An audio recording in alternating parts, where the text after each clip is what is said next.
ஆட்சியில் இருப்பவர்கள் தங்கள் அரசாங்கத்தை புகழ்ந்துதான் எழுதியிருப்பார்கள். அதனை அப்படியே ஆளுநர் படித்துதான் ஆக வேண்டும் என திமுக முன்னாள் அமைச்சர் துரைமுருகன் கூறினார்.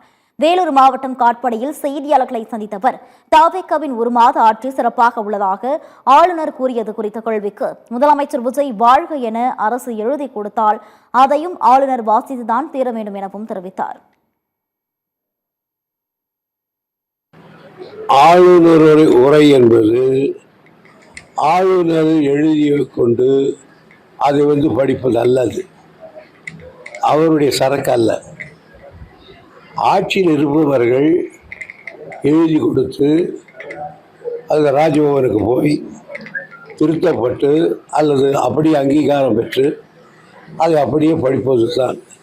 எனவே அரசாங்கத்தில் இருக்கிறவர்கள் தங்கள் ஆட்சியை பற்றி புகழ்ந்து தான் எழுதியிருப்பார்கள். ஆளுநர் அதை படித்து தான் தீர வேண்டும், படிக்கிறார், அவ்வளவுதான்.